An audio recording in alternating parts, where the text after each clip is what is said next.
Good day, sir. We are the BS Marie 3 Charlie, group number 3. And our group will discuss crankshaft deflection, or mainly the 6th question regarding crankshaft deflection. First question is, what is crankshaft deflection? Second question is, when do we do crankshaft deflection? Third question is, in what emergency situation should we apply crankshaft deflection? The fourth question is, where is it done? The fifth question is, how is it done? And the last question is, why do we need to do crankshaft deflection? So, as the first reporter, I will discuss what is crankshaft deflection. So, crankshaft deflection serves as an indicator to measure and detect if there's any deflection on the engine's crankshaft wherein the horizontal and vertical misalignment are checked. So, there are 5 major reasons for crankshaft deflection. First reason is loose foundation bolt leading to vibration. Second is ship hole deformations due to an incorrect load of cargo.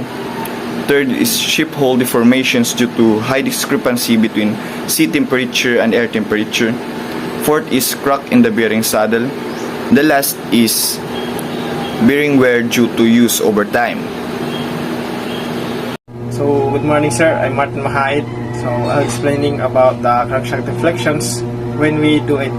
So, there are 2 situations when we do it, crankshaft deflections. So, the first one is when we are running in a normal situations, it's like for maintenance purposes, we can conduct crankshaft deflections once or twice a year. And if it is in emergency situation, just like collision and grounding of the ship, it is necessary to conduct crankshaft deflections to avoid further damage in our crankshaft, or avoid sagging in our crankshaft. That's cool, sir.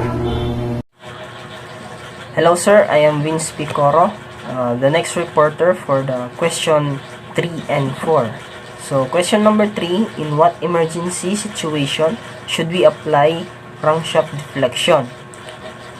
So in case of emergency, just like collision and grounding of the ships, that will cause a big impact and damage of the shafts of its main bearing. Also, if there is a sign of a main bearing damage. Next is, where is it done? So, crankshaft deflection must be done depends on your location or your situation. Just like, for example, if you are in the middle of the sea, then the crankshaft deflection will do in the engine room in where the main engine is located. And then, if you are near at port or dry docking area, then it must be done in dry docking area. So that's all. Thank you. Salagor. Good day, sir. I am Roy Lawrence Q. Salazar, the next reporter, and I'll discuss all about how is crankshaft deflection is done. So, first, crankshaft deflection must be done by the following. So, first of all, of course, toolbox meeting where your safety and the procedure and assigned tasks of your crew member will be discussed, and also the tools that will be used. And second is RTMM, or read the manufacturing manual. Then fill up the form. Of course, that is important because when it times, it will check by coast guards or other officials. Then open the crankcase doors and also the test cap.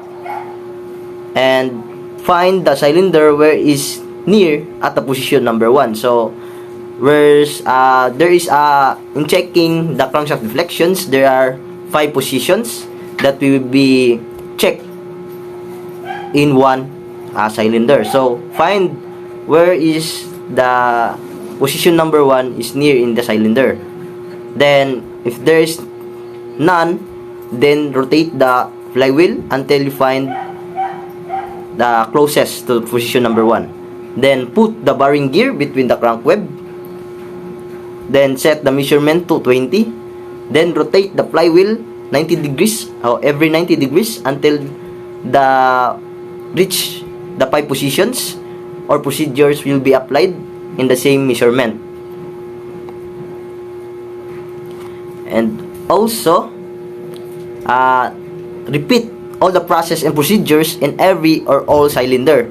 If there is an 8 cylinder in your engine, then repeat all the 5 positions in every one cylinder. Then, if it is done, then pull out the bearing gear. Then make sure that there is no one left, human or tools, inside the engines. And then, after all checking, then lock the crankcase door and close the test cock. Then testing the engine. The next questions is, or definitions, why do we have to do it? So, why do we have to do the crankshaft deflections? So, in order to ensure the good running condition of our main engine, and also in order to identify if there is any problem in shaft.